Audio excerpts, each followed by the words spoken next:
Ngayon mga idol, meron tayong iti-testing na iPro. So nabili ko to guys sa TikTok sa halagang 100 plus lang.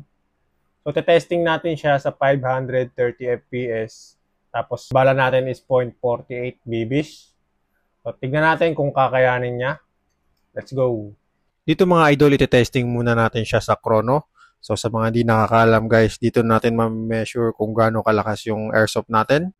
Gagamit muna tayo ng 0.20 BBs mga idol. So para malaman natin kung ano talaga yung pinaka FPS niya.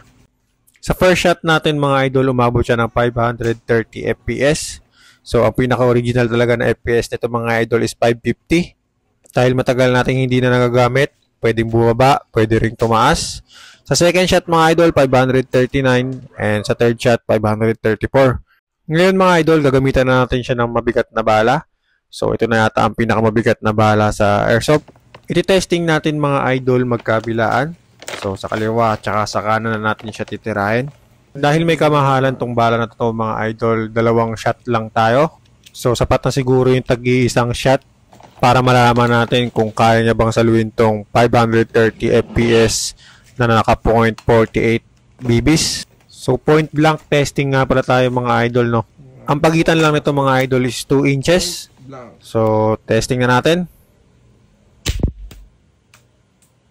First shot mga idol, so ayan, tingnan natin kung merong basag. Sa first shot natin mga idol, so nakasurvive yung ating iPro. So yung lens niya nakasurvive, so kayang-kaya.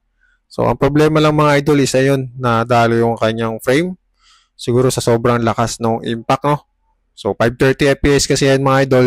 Pero all goods pa rin mga idol, no? Dahil nakakabit pa rin naman siya. Ang kadalasang standard FPS dito sa Pilipinas mga idol is 450 FPS sa rifle and sa sniper naman is 550. So ang gamit ko dito mga idol is sniper.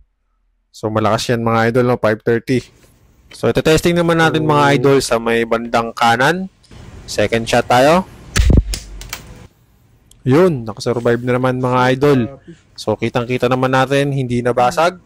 Meron lang siya mga dent mga idol, no. Ayan, kita nyo, bakat na bakat yung bala. Kung tatanungin nyo ako mga idol kung pwede to sa airsoft or marerecommend ko, ang masasabi ko dyan is yes mga idol, dahil ayun, kitang-kita naman natin 530 FPS, 0.48 BBs. So wala naman titira sa inyo siguro ng ganung kalapit, no. Pero syempre, ingat pa rin. Sa FAG naman mga idol, hindi ko pa kasi ito nagagamit sa field. Pero ayun, bumili ako ulit. At iti-testing naman natin kung nagpo-fog siya. Gagawa na lang ako ng another video para sa fog. So, thank you. Ingat mga idol.